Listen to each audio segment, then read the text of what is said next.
بسم اللہ الرحمن الرحیم۔ السلام علیکم ورحمۃ اللہ وبرکاتہ۔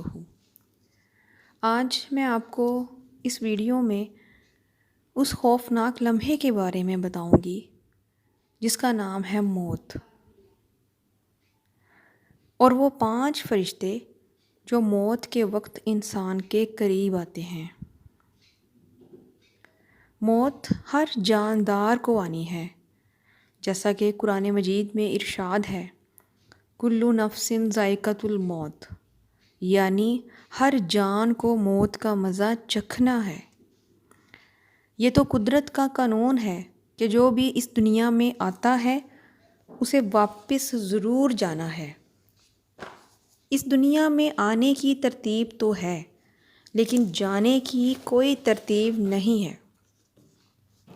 امیر ہو یا غریب، بادشاہ ہو یا فقیر، اس نے موت کو گلے ضرور لگانا ہے۔ ہمارے نبی پاک صلی اللہ علیہ وآلہ وسلم نے فرمایا کہ جب بندے پر نزا کا وقت آتا ہے، یعنی جب انسان کو موت آتی ہے، تو اللہ تعالیٰ اس کی طرف 5 فرشتے بھیجتا ہے۔ سب سے پہلا فرشتہ تب آتا ہے جب انسان کی روح حلق تک پہنچتی ہے۔ وہ فرشتہ اسے پکارتا ہے اور کہتا ہے کہ اے ابن آدم، تیرا طاقتور بدن کدھر گیا جو آج کتنا کمزور ہے؟ تیری وہ تیز چلتی ہوئی زبان کدھر گئی جو آج بالکل خاموش ہے؟ پھر جب اس کی روح قبض کر لی جاتی ہے اور کفن پہنا دیا جاتا ہے، تو پھر دوسرا فرشتہ اس کے پاس آتا ہے اور اسے پکار کر کہتا ہے کہ اے ابن آدم، تو نے تنگ دستی کے خوف سے جو مال اکٹھا کیا وہ کہاں گیا؟ اور تو نے پریشانی سے بچنے کے لیے گھر بنائے وہ کہاں گئے؟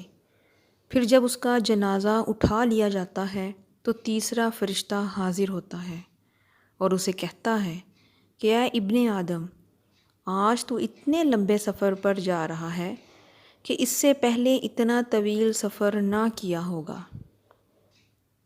آج تو ایسی قوم سے ملے گا کہ اس سے پہلے تو اس سے نہیں ملا ہوگا۔ آج تو ایسے تنگ مکان میں رہے گا کہ اس سے پہلے ایسی تنگ جگہ پر نہ رہا ہوگا۔ اگر تو اللہ کی رضا پانے میں کامیاب ہو گیا تو تیری خوش قسمتی ہے، اور اگر اللہ تجھ سے ناراض ہوا تو تیری یہ بدبختی ہے۔ پھر جب اس میت کو قبر میں اتار دیا جاتا ہے تو چوتھا فرشتہ اس کے پاس آتا ہے کہ اے ابن آدم، کل تو زمین کی پیٹھ پر چلتا تھا اور آج تو اس کے اندر ہے۔ کل تو اسی زمین پر اکڑ کر چلتا تھا، لیکن آج تو ندامت میں ہے۔ پھر جب اس کی قبر پر مٹی ڈال دی جاتی ہے اور اس کے تمام گھر والے، دوست، احباب چلے جاتے ہیں، تو 5واں فرشتہ حاضر ہوتا ہے اور اسے پکارتا ہے، اے ابن آدم، وہ لوگ تجھے دفن کر کے چلے گئے، اگر وہ تیرے پاس بھی ٹھہرتے تو تجھے ان کا کوئی فائدہ نہ ہونا تھا۔ تو نے مال و دولت جمع کی اور غیروں کے لیے چھوڑ آیا، وہ مال تیرے کسی کام نہ آیا، اس لیے آج تجھے یا تو جنت کے باغوں میں پھرایا جائے گا یا پھر جہنم کی آگ میں ڈال دیا جائے گا۔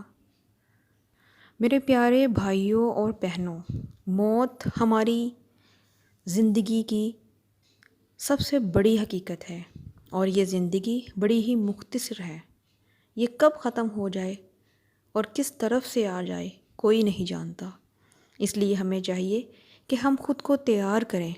ہمارے پاس ساتھ لے جانے کے لیے کچھ بھی نہیں ہے، لیکن ابھی ہمارے پاس وقت ہے۔ اپنی زندگی کو حضرت محمد صلی اللہ علیہ وآلہ وسلم کے بتائے ہوئے اصولوں میں مصروف کر دیں۔ اللہ تعالیٰ ہم سب کو معاف فرمائے اور قبر کے عذاب سے بچائے۔ آمین یا رب العالمین۔